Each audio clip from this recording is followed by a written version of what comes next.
Salve, salve, sejam todos muito bem-vindos a mais um podcast da Farmaconde. Você pode nos escrever através do podcast @farmaconde.com.br, podcast @farmaconde.com.br, ou então também falar conosco através das nossas redes sociais. Muito importante que você interaja conosco pelas nossas redes sociais. Agora, o pessoal que faz esse podcast aqui é incrível, eu adoro, toda a equipe é maravilhosa, todo mundo está aqui. Os nossos convidados também incríveis. Valéria, faz assim, Valéria. A Valéria, que ela é portadora de esclerose múltipla. Hoje o nosso assunto é esclerose múltipla. Nós temos também o doutor Alexandre, não é isso? Isso. Tudo bem, doutor? Tudo Neurologista? bem, isso, neurologista, com especialidade em neuroimunologia. Ótimo. A esclerose múltipla múltipla está dentro dessa ciência. que é uma doença autoimune. Isso, exatamente. Então, a gente já vai falar mais sobre isso. E ela, Kalinka Lamego, que eu amo, adoro, uma amiga super querida, nutricionista, super craque, e que também hoje aqui vai falar um pouco sobre alimentação, alguns mitos, algumas verdades, enfim, é isso, né? É isso. E olha, eu introduzi aqui eles, para eles já falarem com vocês, mas a minha equipe maravilhosa escreveu aqui, Vinícius, introdução importante. Quando eles escrevem isso, Vinícius, atenha-se o que está escrito, então eu vou lá. Por vezes, nós sentimos coisas que não sabemos identificar ao certo o que é. Formigamento, perda de força, embaçamento visual, falta de equilíbrio, alterações de humor constantes, falta, às vezes, o equilíbrio, como eu já falei. E tudo isso, pessoal, pode ser do estresse, claro. Pode ser labirintite, um cansaço. Pode melhorar apenas com um final de semana de descanso? Pode. Mas também pode indicar alguma doença, uma condição, um distúrbio mais sério e que precisa de tratamento. Eu citei aqui alguns dos sintomas relacionados exatamente a essa doença autoimune, que é a esclerose múltipla, e dia 30 de maio é o Dia Internacional da Esclerose Múltipla, portanto, um dia de conscientização, de conhecimento. E eu já começo dando um dado muito importante aqui, que segundo uma pesquisa, 46% dos brasileiros nem sabem o que é a esclerose múltipla, não sabem nem relacionar uma única palavra a essa doença. Doutor, o que é esclerose múltipla? Vinícius, esclerose múltipla é uma doença que acomete principalmente pacientes jovens. Então, pessoas jovens é o público-alvo dessa condição. É uma doença inflamatória que tem uma tempestade de citocinas inflamatórias que podem invadir o meu cérebro, assim como leucócitos também que foram feitos para nos defender de patógenos, de vírus, de bactéria. E, por algum motivo, o sistema imunológico se confunde e começa a atacar algumas partes do nosso organismo. E, no caso da esclerose múltipla, a mielina, né, que é um envoltório do neurônio. Então, o que a gente tem é uma condição em que a mielina é o alvo dessa doença autoimune, que acomete principalmente pacientes entre 20 e 30 anos, é o pico de incidência da doença. E vários sintomas advêm devido a essa condição, né? Então, a mielina ela está presente em nervos que saem do meu sistema nervoso central, do meu cérebro, do meu olho. No caso, aí, um nervo óptico, que é um sítio de inflamação muito comum. Então, é comum que o primeiro surto, né, a gente chama o ataque de surto, que o primeiro surto da doença seja, por exemplo, um embaçamento visual. Então, a pessoa ela percebe que a visão está embaçada, a percepção de cores fica alterada e, de vez em quando, o olho começa a doer. Então, começa-se a perceber que alguma coisa de errado acontece no olho e essa percepção visual vai piorando ao longo de 24, 48 horas, ao ponto que de 3 a 7 dias a pessoa percebe que a visão está bem embaçada. A gente está falando da neurite óptica. Da neurite óptica. Isso daí tem um nome, exatamente, Vinícius, tem um nome técnico, é neurite óptica, é uma inflamação do nervo óptico. Esse é o principal surto da esclerose múltipla. Cerca de 40% a 50% dos pacientes, quando começam a doença com uma neurite óptica. Mas é importante que a gente fale que esses outros sintomas, repetidamente, como eu citei aqui, equilíbrio, enfim, cansaço. Valéria, que tem a esclerose múltipla, qual foi o surto que deflagrou e que te levou a fazer a busca pelo diagnóstico? O que fechou o meu diagnóstico foi a neurite óptica. Mas o que começou foi com dormência. Começou a dormir minhas pernas até chegar à cintura. Mas aí eu já estava no estágio que eu tenho esclerose múltipla há 17 anos. Eu já estava no estágio já de investigação da doença, né? Então, foi adormecendo, foi a falta de equilíbrio, que eu andava assim, e eu não percebia. As pessoas que perceberam que eu estava assim. E é engraçado, engraçado não, é esquisito, né? Como algumas coisas vão ali se somando, você fala, não tá bem, mas eu vou levando. Não tá bem, mas eu vou levando. É a E correria aí, também, né? Da vida da gente. Eu trabalhava muito, eu tinha restaurante, e as coisas se confundem muito, né? Cansaço, estresse. Cansaço, Eu tenho, lógico, uma vantagem, que meu pai era médico. Então, ele, Valéria, vai pro neuro, e eu fui rapidamente. A gente está hoje aqui com a Kalinka, que é nutricionista, e eu fico aqui, antes de começar, a gente estava falando sobre a condição inflamatória da obesidade e tudo mais, e quando o doutor fala que essa doença tem também uma condição ali inflamatória, eu imagino que você, como nutricionista, possa nos trazer exatamente a relação do alimento, daquilo que se come com essa condição. É que o assunto ele acaba sendo muito mais amplo do que quais são as causas realmente desse processo inflamatório.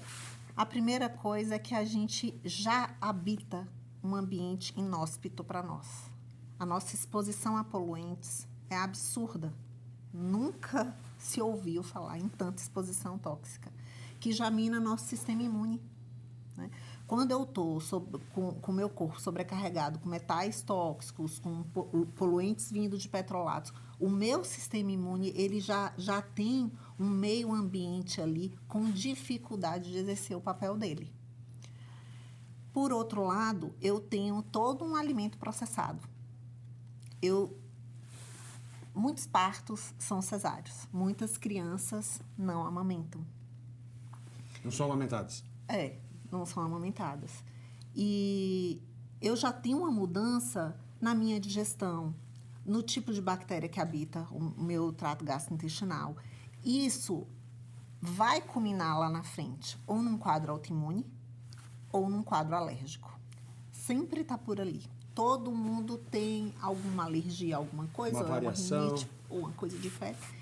Então, isso você tem a predisposição genética, que eu diria que, assim, a genética, ela não é uma sentença. Genética, ela se expressa diante da sua interação com o meio ambiente. Então, muitas vezes, você pode... E esse despertar gene, porque o código genético está ali. Agora, o gene que vai ser ativado ou adormecido vai depender dessa interação do indivíduo com o meio ambiente. Do jeito que você leva a vida, né? Do jeito que você leva a vida. Inclusive, o que sua mãe comeu quando estava grávida de você, o estado nutricional dela. Hoje se fala da programação metabólica, né? Que quer engravidar, já se prepara, já mantém seu estado nutricional bom. Toma ácido fólico. O ácido fólico é um pequeno ponto. Então, eu tenho que cuidar da minha microbiota intestinal, se possível, ter um parto normal, mas nem sempre é possível. Né? Até porque, como eu falei, todas as nossas condições foram mudando.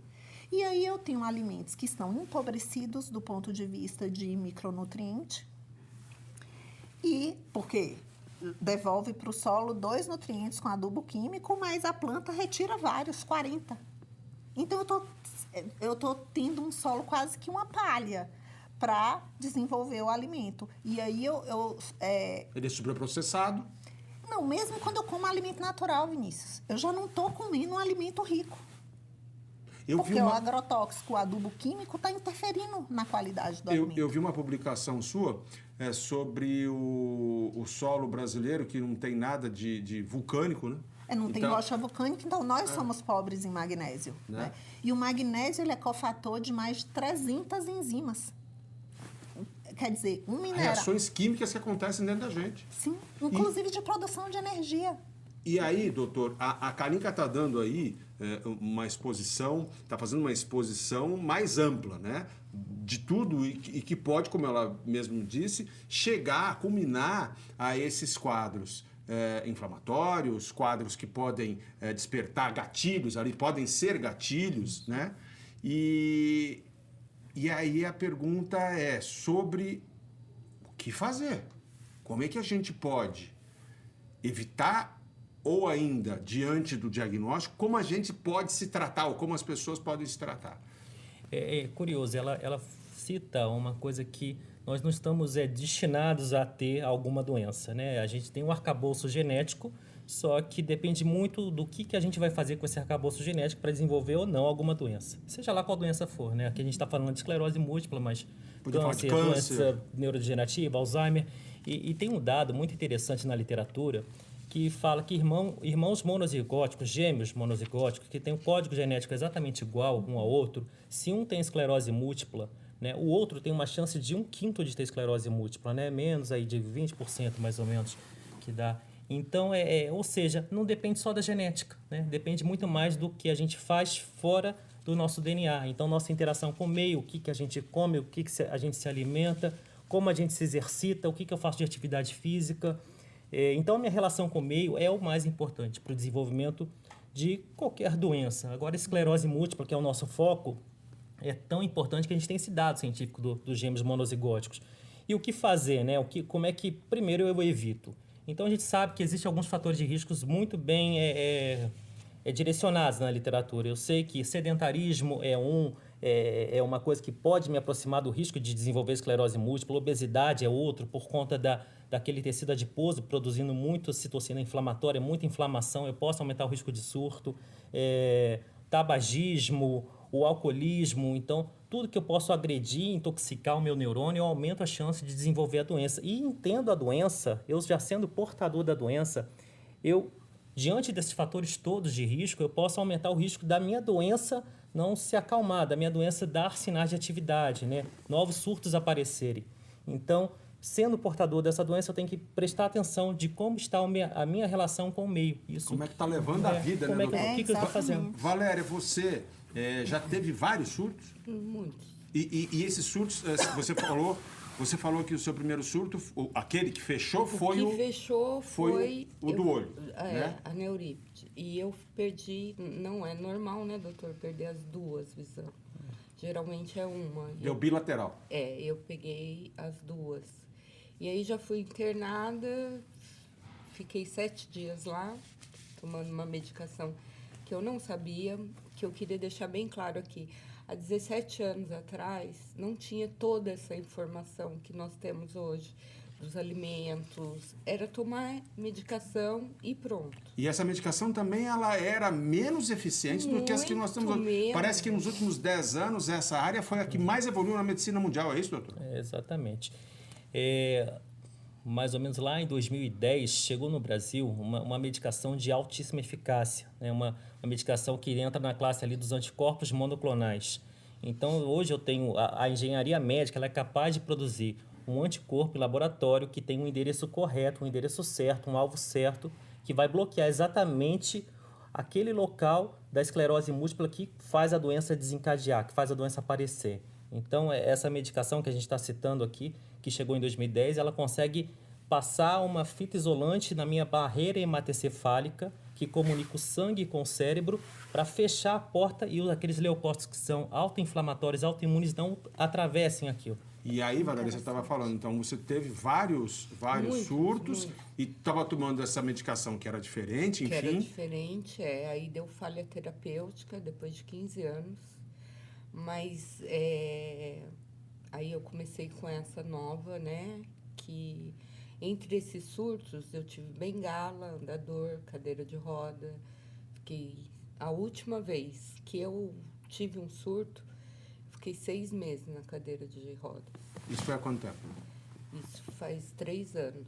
Olha que bênção, pessoal. A gente está vendo aqui a Valéria. A gente agradece mais por ter vindo aqui hoje, Valéria. É verdade, Mas, Valéria. né, o que é muito bom é a gente ver exatamente esse quadro regredindo. Porque antes se dizia, não, olha, o que acometer, né, o que pegar do cérebro dançou. Não é nada disso. Exatamente. Hoje a gente... É por isso que eu gosto de participar, né? O doutor me conhece, eu faço live. Antes da pandemia, eu levava meu médico para fazer palestra, o dia bike inclusiva, crossfit inclusivo. Porque apesar de eu ter tido esses estágios, bengala, andador e todos eles eu saí. É isso, né? que maravilha. E assim, eu fico muito preocupada com as pessoas que acabam de ser diagnosticadas. Como você mesmo falou, você viu a porcentagem que as pessoas não conhecem. No Brasil seriam 35 mil pessoas, né? E muitas delas absolutamente desesperadas. E aí eu vou correr aqui para a Kalinka, para me apoiar nela, para falar... Não, para falar sobre, além da eficácia dos medicamentos, exatamente como o doutor Alexandre nos falou, tem essa questão de conhecimento mais nutricional. Fala-se muito, por exemplo, sobre o glúten. O glúten...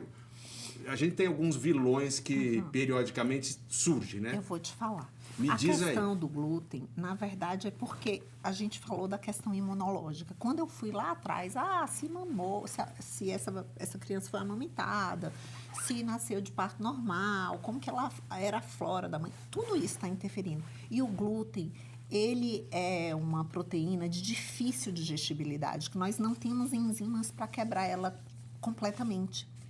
E ela se torna um agente agressor para o nosso intestino. E o intestino, ele tem um papel fundamental no sistema imune.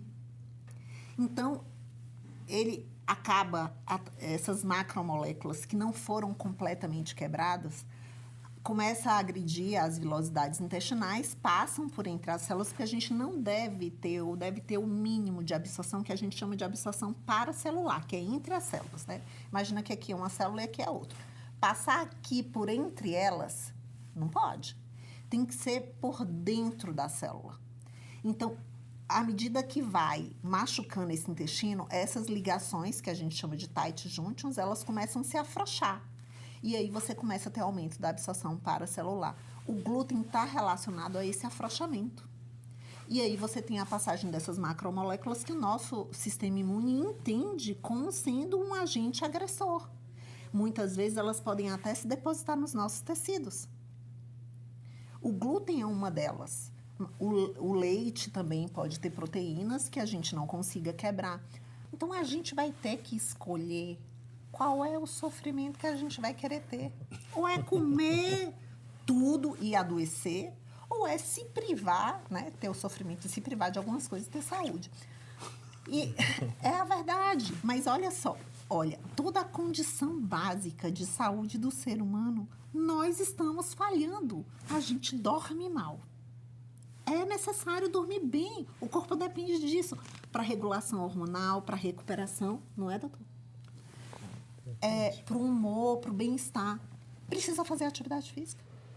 Tem pesquisa com câncer. Teve uma pesquisa com câncer com relação à atividade física. Eu achei tão interessante. Porque, assim, tem que se ter muito cuidado. Qualquer tipo de intervenção que vá se fazer para não aumentar a mortalidade e tal. Então, eles pediram, eram mulheres com câncer de mama, que estavam em tratamento.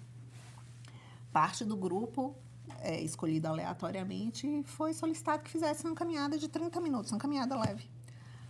Aumentou a cura, né, o desaparecimento do tumor e redução do tamanho do tumor. Por 30 minutos em comparação a outro grupo que não fez nada. Com qual frequência? 30 minutos diariamente. Diariamente. Diariamente. Olha aí, 30 minutos de uma caminhada. A gente sempre fala disso, né? De como a gente realmente, com essa vida moderna, né, doutora? A gente está abandonando hábitos saudáveis. E agora a gente não precisa nem mais buscar a comida. A comida vem, ela ganhou pernas, rodas, elas vêm pra gente. Lógico, industrializada, cheia de processo, mas ela vem, né? Não, e aí, olha só, você nem mastiga. Porque ela já vem molinha, né? Não, que você engole. Olha só, eu em 2012, eu fui para o Instituto for Functional Medicine para fazer um módulo de gastroenterologia, porque eu tinha muito paciente com problema digestivo. E aí, você vê que coisas básicas, como, por exemplo, a mastigação. Mastigar e salivar na saliva, você tem fatores de crescimento para recuperar a sua mucosa. Já aí começa ali a digestão. Você mal mastiga, você já engole. Aí você está estressado, você não produz enzima digestiva. Porque sob estresse, o seu corpo está concentrado ali no mecanismo de fuga e luta. Não está produzindo enzima digestiva adequadamente. Aí você já começa seu processo digestivo errado. Chega lá no intestino, você vai alimentar quem? Bactéria ruim, fungo. seu sistema imune já está comprometido ali. E a gente está falando hoje aqui de esclerose múltipla, exatamente uma doença autoimune. Doutor, diante disso tudo que a gente está vendo, desse exemplo maravilhoso da Valéria, dessa exposição tão clara da Kalinka, que consegue fazer e traçar pontes sobre coisas que nos parecem distantes, eventualmente não faz uma diferença, que faz diferença. Como proceder aí para que essa pessoa que tem a esclerose, ou aquela que eventualmente conheça alguém com esclerose, como proceder no dia a dia para melhorar a condição de vida? Ó, Vinícius, é importante a gente tentar se aproximar dos hábitos saudáveis. Então, a alimentação é um ponto, mas é um ponto essencial, né? Então, tentar evitar os alimentos ultraprocessados, os alimentos ricos em sal. A gente tem evidências que dietas hipersódicas, elas são pró-inflamatórias e aumenta a chance de se ter surto. Então, existem algumas evidências dentro da dieta que a gente tem que se respaldar e tentar chegar a um hábito alimentar mais saudável possível, né?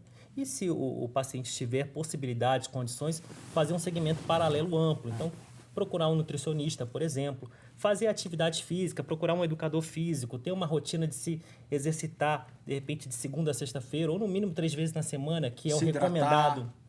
Tomar água, beber água, ter hábitos de dormir bem, tem que ter uma boa noite de sono. Isso é muito importante para qualquer doença neurológica, né? Dentro das doenças autoimunes, tão importante quanto, porque é naquele momento do sono que eu consigo regularizar todos os meus hormônios e o meu sistema imunológico também ele vai se reequilibrar naquele momento. E tem alguma questão cognitiva? Valéria, você tem alguma percepção? Porque a gente falou de algumas questões físicas, algumas condições, como você disse, de andador, cadeira de roda, mas de maneira cognitiva ou de pensamento, tem alguma alteração? Não tive alteração nenhuma. Eu sei casos, né, de amigas que tiveram, mas eu não tive. Eu conheço pessoas que reportam terem ficado muito mais esquecidas. Faz algum sentido? Eu não gosto que fale isso. Porque, assim, eu tenho a memória muito boa. Uhum. Então, eu brinco que meu marido tem esclerose múltipla, porque ele esquece tudo. Mas faz algum sentido, doutor, que algumas pessoas reportem? Tem todo sentido. A doença, se ela é descoberta a tempo e tratada com a droga modificadora de doença correta a tempo, rápido, um diagnóstico precoce com um tratamento adequado, rápido, nós conseguimos segurar a doença e tentar evitar que a doença corra numa evolução do curso natural, né? O que é uma evolução do curso natural? A gente entende que mais ou menos depois de 10 a 15 anos, 60% dos pacientes vão transitar para uma forma de esclerose múltipla secundariamente progressiva. Então, ele vai sair daquela forma remitente recorrente, que a pessoa tem surtos, e vai virar uma doença progressiva, onde tem neurodegeneração, perda de neurônios, atrofia cerebral. Isso seria um curso natural da doença. Esse curso natural, mais ou menos, ele que vem desaparecendo, porque nós encontramos medicações mais eficazes e, hoje em dia, fazemos o diagnóstico mais precoce. A ressonância está difundida, né? Os médicos pedem ressonância com frequência. E os médicos já conseguem identificar uma possibilidade de esclerose múltipla. Não tanto que a gente gostaria, não quanto que a gente gostaria, mas o conhecimento ele vem se divulgando, né? Nas mídias. A Valéria contribui bastante nas redes sociais com isso. E os médicos, profissionais de saúde vêm entendendo o que é a doença. Então, isso é importante para o diagnóstico precoce e para a escolha adequada de um tratamento bom para evitar essa transição de uma forma inflamatória, remitente recorrente, para uma outra forma chamada progressiva, neurodegenerativa. Tem algum efeito colateral a esse medicamento? Todas as medicações têm, né, Vinícius? Então, a gente não tem como dizer que a medicação é completamente fora de risco. Todas têm o seu risco. O risco tem que ser calculado. Custo-benefício. É custo-benefício. Então, cada doença é uma, cada paciente é um. Então, a gente tem que entender qual que é o melhor perfil de risco daquele paciente. O que a gente vai escolher para aquele paciente usar uma medicação de uma maneira mais segura, né? E a gente tentar usar aquela palavra que virou uma moda agora, que é mitigação de risco, né? A gente fala bastante em mitigação de risco. Então, a vigilância do médico, né, e de um paciente bem informado, bem consciente, fazendo os exames com uma rotina, com uma frequência importante, os exames corretos, a gente consegue diminuir muito os riscos de efeitos colaterais. Por exemplo, a hepatotoxicidade, né, que é uma possibilidade com essas medicações. Infecções oportunistas é outro risco de algumas outras medicações. Então, a gente consegue fazer uma vigilância para que isso daí não aconteça. Agora, deixa eu fazer só aqui um parênteses rápido. A gente está aqui com essa água. Eu estou com a água aqui da Farmaconde. Por favor, pegue a sua garrafinha, doutor. Eu estou ganhando aqui, porque eu estou vendo a nutricionista tomando, rapaz. Eu fui bebendo aqui para não me dar bronca. A água tem que tomar, pessoal. Então, eu vou entrar nessa conversa, Então, ó. porque eu não posso. É como o doutor falou, tem certas coisas que eu aprendi a conviver na esclerose múltipla. Eu tinha muitas reações com a primeira medicação. Na verdade, eu tinha 4 dias de vida e 3 de cama. Tá? E algumas vezes não dava reações, o Avonex, que era uma vez por semana que eu tomava. Mas nunca parei minha vida por causa disso. Ah, não deu, vai de bengala, não deu, vai de... E eu aprendi a me conhecer. Isso que a doutora está falando, o doutor está falando, peraí, parece que eu comi isso e me fez mal. Porque há 17 anos, gente, ninguém falava disso. Pois é. De alimentação, de orgânico, entendeu? E eu aprendi isso. Primeiro.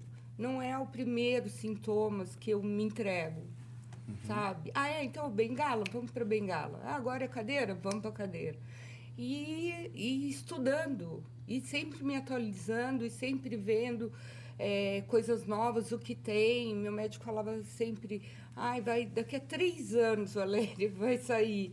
Daqui a 3 anos. Quando chegou, que deu a minha falha terapêutica, e o médico chegou para mim e falou, Valéria, toma um comprimido. Eu já tinha estudado o natalizumab que eu tomo. O que é falha terapêutica? Aí o doutor pode responder. A gente entende que o paciente teve falha terapêutica quando aparecem lesões novas na ressonância magnética, ou quando ele tem um surto, ou quando a doença começa a progredir. Quer dizer que a gente não está com a medicação adequada para aquele paciente. Isso. E, bom, vou me aproveitar deste momento que a gente está falando, então, de alimentação, recobrando aqui a importância desse nosso encontro com os profissionais e também com a Valéria, que está hoje gentilmente falando da condição dela como portadora de esclerose múltipla. Dia 30 de maio é um dia internacionalmente reconhecido como um dia exatamente de conscientização, combate, né? A desinformação, principalmente, acerca da esclerose múltipla. E daí que tem um negócio aí na internet que rola muito, vocês já devem ter visto, claro, que é a história, tem esclerose múltipla, não tome essas porcarias desse medicamento e olha, tome muita vitamina D, que o grande lance é encher a cara de vitamina D. Aí que, coincidentemente, eu falo coincidentemente, porque eu não sabia que ela estaria aqui hoje, eu sigo uma nutricionista que eu adoro, admiro, que estava falando do excesso de vitamina D tomado à revelia, tomado aleatoriamente, ou tomado assim, sem uma orientação, que pode, entre outras coisas, causar uma calcificação, endurecimento, enrijecimento das artérias. Que foi a Kalinka que falou disso, não foi? Você viu como eu te sigo? E aí, o que a gente pode falar, afinal de contas, estamos sobre a tal da vitamina D no tratamento para a esclerose múltipla? Quem quer começar? A vitamina D, ela é um modulador do sistema imune. Embora, sim, eu não tenha experiência com altas doses, ela já atinge um quadro medicamentoso, não é da minha alçada. Aí, no caso, o doutor Alexandre pode falar. Com relação ao excesso de vitamina D, inclusive em casos de altas doses, é necessário fazer uma vigilância, inclusive do ponto de vista da alimentação, porque a pessoa precisa controlar a ingestão de cálcio, porque a vitamina D aumenta muito a absorção do cálcio e passa a ter um cálcio circulante mais alto. Isso contribui, por exemplo, para o enrijecimento das artérias, da calcificação das artérias. Que dá pressão alta, né? Sim, pode dar confusão mental, excesso de vitamina D. A grande questão é que a pessoa pensa assim, é vitamina, quanto mais melhor. Não. Entre a dose, entre o remédio e o veneno, a única diferença entre os dois é a dose. Né? Então, é preciso ter o acompanhamento do médico, fazer a dosagem a nível sanguíneo para ver, monitorar. Ela está dentro do nível ideal e manter. Não precisa passar dos valores normais. O senhor deve ouvir muito isso em consultório, doutor. Não, eu vi ali um tratamento. Tem um cara aí que diz que é o papa do treino da vitamina D E eu sei de gente famosa que abandonou o tratamento, foi para tal da vitamina D só e se lascou. Exatamente. Infelizmente, eu também tenho conhecimento de alguns pacientes que abandonaram o tratamento padrão, o tratamento clássico, e foram em busca dessa falácia da internet, né? Que é o tratamento de altas doses da vitamina D. Eu trabalhei um tempo, né, até 2, 3 meses atrás, no Hospital das Clínicas, no grupo lá de esclerose múltipla. Então, infelizmente, a gente tinha uma quantidade grande de pacientes que chegavam lá com o tal do protocolo, tomando aquelas altas cargas de vitamina D, e aí chegava com os rins calcificados, precisava ir para diálise, às vezes perdia o rim por conta disso. Então, é uma coisa muito grave, é uma coisa muito que tem que ser olhado. E alguns outros pacientes que estavam bem com a medicação, ia para o tal do tratamento em doses altas de vitamina D e a doença desandava completamente. Vitamina D é importantíssima para a esclerose múltipla. Não tem como a gente tratar o paciente hoje sem usar a vitamina D. Existe um estudo numa coorte norueguesa que mostrou para a gente que os níveis sanguíneos de vitamina D entre 48 e 70, que é um nível acima da média da população que trabalha em escritórios, que não se expõe aos raios ultravioletas e que tem uma base de 20 mais ou menos, 15 de vitamina D no sangue. Então, uma dose entre 48 e 70, ela reduz o risco de surto, de aparecer novas lesões, de ter um surto da doença em torno de 20 a 30%. Então, é importante, porque a vitamina D, ela não é uma vitamina apenas, ela é como a doutora falou aqui. Hormônio, é isso? É um hormônio, é um regulador gênico, né? Então, é importante usar a vitamina D numa dose até um pouco maior do que a habitual, mas com uma responsabilidade muito grande, entendendo que ela é um aliado da medicação que vai modificar o curso da doença. Doutor, De forma... Desculpa, mas assim, de forma monitorada. é isso. Inclusive, monitorada até do ponto de vista da alimentação, né?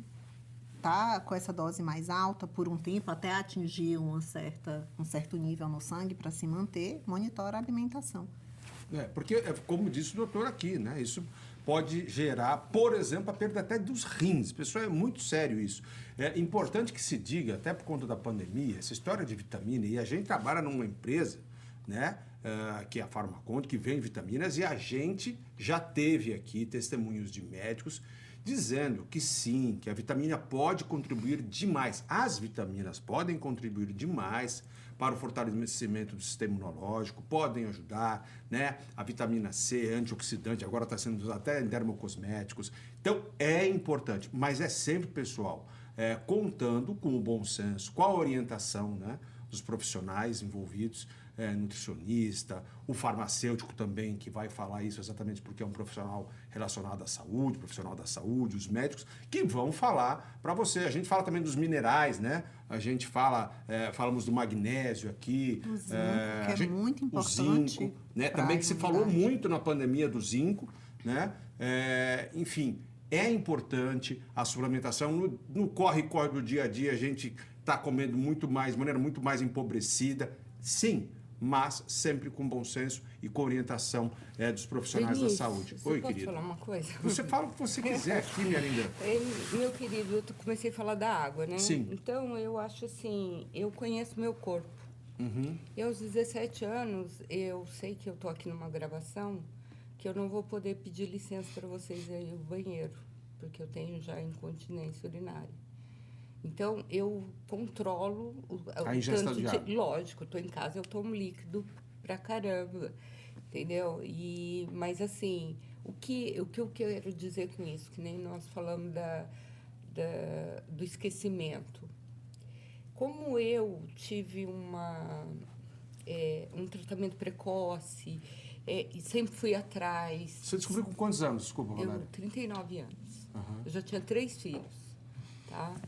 Então, assim, eu sempre fui atrás de informação, sempre segui à risca o meu médico. Eu vou te falar uma situação que eu cheguei lá num dia, depois de tanta surtos e dores, e eu cheguei nele e falei, não, doutor, eu vim aqui decidida a parar, eu vou fazer vitamina D. E ele, como me conhece, sabe que eu sou decidida mesmo, Ele falou, tudo bem, você pode ir, mas se der algum problema, você não volta para mim. Aí eu falei, bom, então melhor não ir, né? Então vamos continuar o tratamento convencional, tudo. Porque houve uma época, como você falou, de artista, de pessoas, que isso virou... sabe, aquilo foi uma lavagem cerebral na gente. E você pensa, pô, milagrosamente, eu vou tomar uma vitamina, tomar sol, ir para a piscina e vou largar meu tratamento. Todo mundo quer milagre para emagrecer, todo mundo quer milagre para tudo. Mas eu acho assim, em relação à minha doença, 17 anos, é com muita responsabilidade, é com muito esforço, é com muito tratamento, não só nutricionista, não só meu neurologista, mas como psicólogo, com autoconhecimento. Na minha época, a gente estava em surto, não se fazia exercício. Eu estou fadigada, então eu vou dormir, vou deitar, vou dormir só. Hoje não. Hoje eu faço caminhada, eu corro, eu ando de bicicleta. Entendeu? Então a gente vai procurando a qualidade de vida. A gente não pode estacionar. Entendi. Né? E faz todo sentido. Agora, desculpa só interromper, Valéria, mas é porque eu ia perguntar sobre, aqui uma pergunta até elaborada pela nossa equipe. Doutor, existem 4 tipos de doença? É isso, esclerose múltipla? São 4 tipos? Esclerose múltipla, né? Ela foi dividida lá atrás em alguns tipos, né? Para a gente entender, é a remitente recorrente, que mais ou menos 80% a 70% das pessoas que têm a condição é uma esclerose múltipla que apresenta surtos. A pessoa tem aquela manifestação neurológica, aquela dormência, aquele olho embaçado, aquela visão dupla, e isso aí vai melhorando, vai se diminuindo o processo inflamatório. E então a doença entra em remissão. Então o nome da doença é esclerose múltipla remitente recorrente. Surtos remitem. Então esse é o tipo mais comum.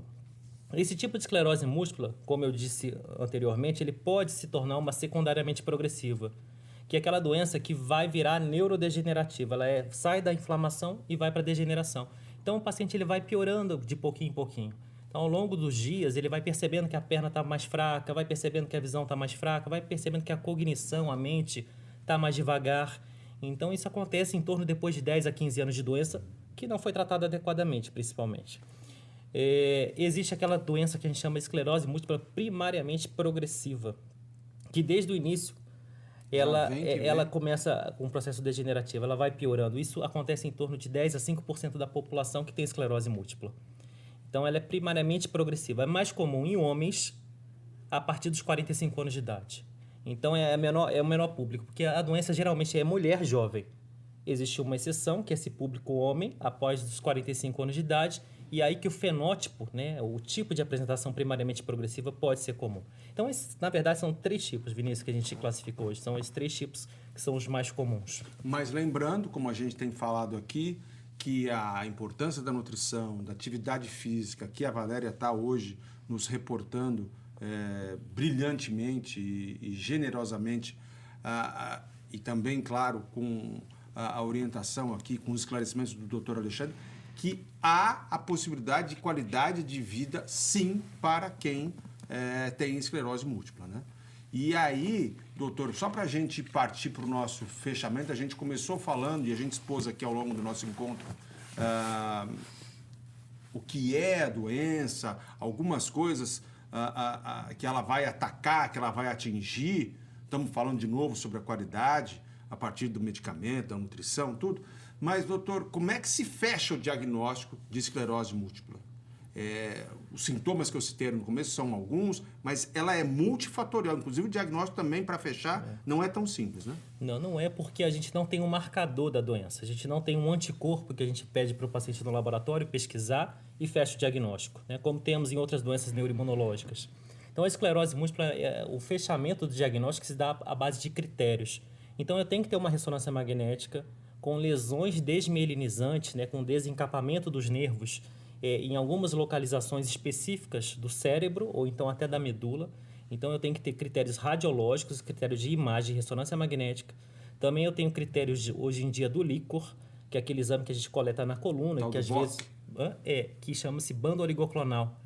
Então, a pesquisa de uma coisa chamada bando oligoclonal, que a gente chama de BOC, né, no dia a dia, que é a pesquisa da produção de anticorpo dentro do cérebro.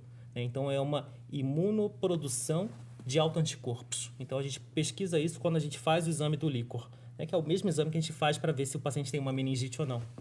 Então, a gente usa o líquor, a gente usa a ressonância magnética e a gente usa a história clínica para ver se o paciente realmente apresenta sintomas que me mostrem que ele tem eventos desmielinizantes. Essa questão da gordura, ela alimentação rica em gordura, ela pode gerar mais inflamação e isso pode também gerar uma complicação, Kalinka? Olha, se for gordura saturada, ela pode sim ter aspectos pró-inflamatórios. Mas a gente precisa avaliar todo o contexto. Porque se eu tiver uma pessoa com excesso de insulina, com um quadro de resistência insulínica instalado, muitas vezes é preciso usar a gordura para conseguir se reduzir o carboidrato e melhorar esse metabolismo do açúcar. Porque a insulina é um hormônio altamente pró-inflamatório, que é o hormônio que metaboliza. A gente fala que é o hormônio que metaboliza os carboidratos, mas ele também está relacionado ao metabolismo das proteínas e ele interfere no metabolismo das gorduras. E, principalmente, uma alimentação onde exista muita presença de gordura saturada com muito carboidrato. Porque para se metabolizar o carboidrato, o corpo demanda de insulina e ele dispara o gatilho para que você produza insulina. Mas na presença da gordura saturada, essa insulina ainda fica menos eficiente. Então, eu tendo a fazer uma descarga maior. Então, eu desencadeio um processo pró-inflamatório maior. Pessoal, a gente hoje contou com a presença, ou com as presenças, melhor dizendo, de Kalinka Nisso, eu Lamego. queria falar uma coisa. Claro, por favor. Então, eu não posso esquecer de dizer que as gorduras também são muito importantes. E a gente, inclusive, tem gorduras que o nosso corpo não produz, que é importante para o funcionamento do sistema imune, que são os ômegas. O ômega 3 e o ômega 6, eles precisam ser ingeridos, são gorduras altamente benéficas, nós ingerimos... São anti-inflamatórios naturais, não são considerados assim também? E precisa ter um equilíbrio ideal entre o ômega 6 e o ômega 3, porque se eu tiver um desequilíbrio, também não é legal. É a questão daquele jargão. Exatamente. Então, assim, as gorduras são interessantes, são boas. A questão do excesso da gordura saturada com relação ao quadro pró-inflamatório, a gente precisa avaliar o caso individualmente. Ok. Hoje nós contamos com as presenças maravilhosas, generosas da Kalinka Lamego, do Dr. Alexandre e da Valéria. Eu tenho aqui, segundo o meu script, que pedir a vocês, claro, que participem aqui do nosso podcast sempre com críticas, sugestões, enfim, falem conosco também através das nossas redes sociais e pelo nosso e-mail podcast@farmaconde.com.br, podcast@farmaconde.com.br, além das nossas redes sociais, como eu disse. Mas eu quero fazer um encerramento diferente, porque sempre fala assim, né? Vamos dar aqui uma última mensagem e eu acho que esse lugar de fala é da Valéria.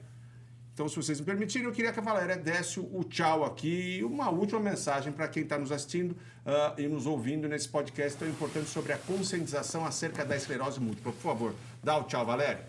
Ai, gente, eu queria só deixar um recado, assim, que existe vida após um diagnóstico de esclerose múltipla. A gente não pode parar, né? É seguir o tratamento, é o que a doutora falou, junto com o que o doutor falou, psicólogo, que eu acho muito importante também, e a gente se conhecer, se conhecer. Eu vou só fechar uma coisinha para você. Eu acho tão importante o estado emocional que há 2 anos atrás, eu vou dar um exemplo, talvez não tão bacana, mas eu mudei de cidade.